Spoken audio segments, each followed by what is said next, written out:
Speaker. Sir, it's a pleasure to take a call on this very serious matter which is before the House today. Firstly, I have to say, sir, that earlier listening to one of the speeches from the Green Party, I felt, sir, that we were being dished up a very large serving of sanctimony, and I repudiate and utterly reject any suggestion that this government buys into or is party to or supports in any way the sort of rape culture that member referred to. That very suggestion is not only absurd, it's obscene, and I think members on this side of the House were utterly disgusted by that suggestion. Sir, I spent a year working as Deputy Chief of Protocol in our Foreign Ministry, so I'm reasonably familiar with the technical matters, and I will get to those shortly. But first I want to say that I, along with other members of the government, stand utterly behind the young woman who was allegedly attacked in her own home. New Zealanders have a right to feel safe in their own home in particular, and in our communities in general.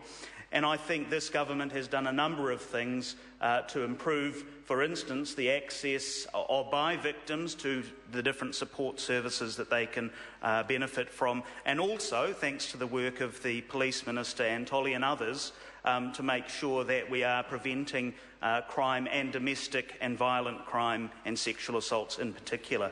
So there has been a little bit of misunderstanding, I think, in the media on some of the technical matters, and Minister Grosser was absolutely correct when he referred to the centuries of hard-won experience that are the reason why we have diplomatic immunity and all of the other different protections that are afforded by the Vienna Convention. Sir, the Vienna Convention, as it is currently codified, came into place in 1961, the same year that the Crimes Act 1961 New Zealand law came into effect in this country, which provides for the current offences under which Mr Rizalman bin Ismail would have been charged had immunity not been invoked.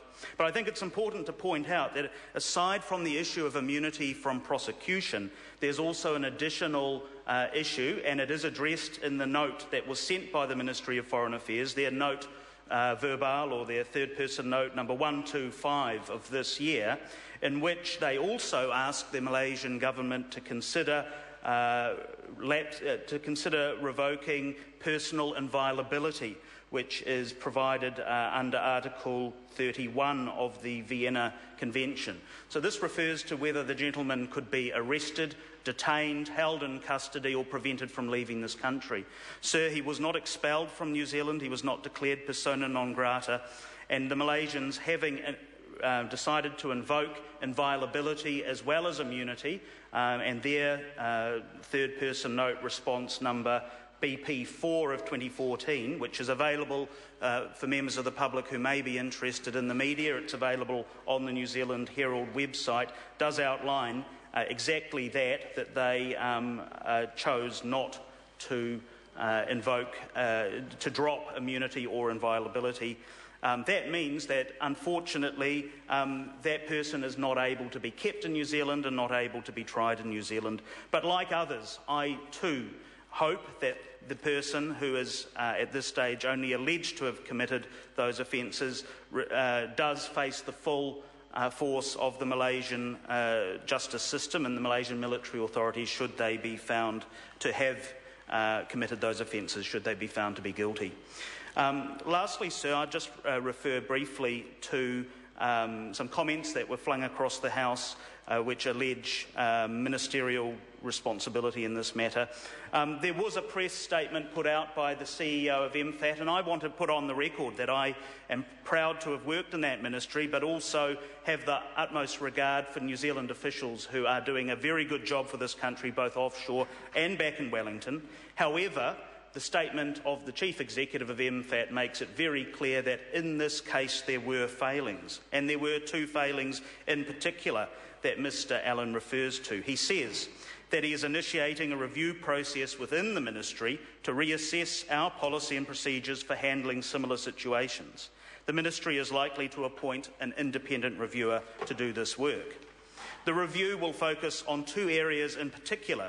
Firstly, whether informal communications with the Malaysian High Commission left open the possibility of a different course of action to be expected from the New Zealand Government, and secondly, that the Minister was not sufficiently informed of events.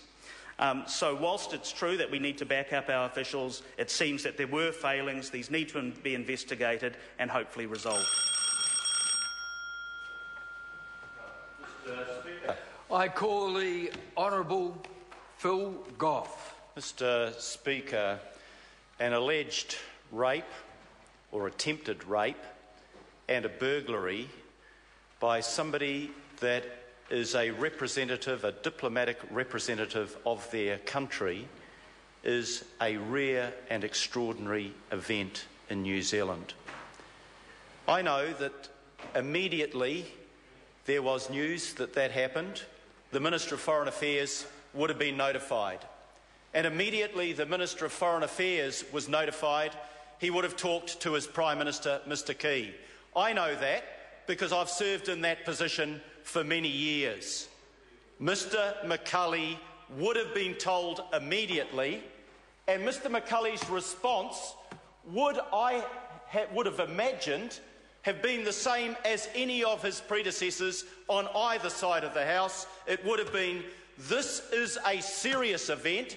I want you to keep me informed on an ongoing basis about this matter as it evolves."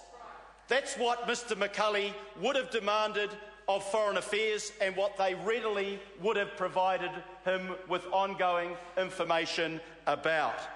I simply don't believe that Mr. McCulley could have said, "Oh yeah, alleged rape, burglary, Foreign Affairs representative, yeah, you guys handle it, don't bother me with it again." That's what Mr. McCulley was claiming in this House. He was claiming that once the request for a waiver of diplomatic immunity was lodged, he never heard anything more about it. Whose responsibility is that? The primary responsibility is with Mr. McCulley. A serious crime capable of a sentence of 10 years is committed by somebody that has diplomatic immunity, and Mr. McCulley said, "OK, you've gone for a waiver, now don't bother me with that again." That is appalling. That is appalling, Mr. Hayes. That is not worthy of a minister who is doing his job properly.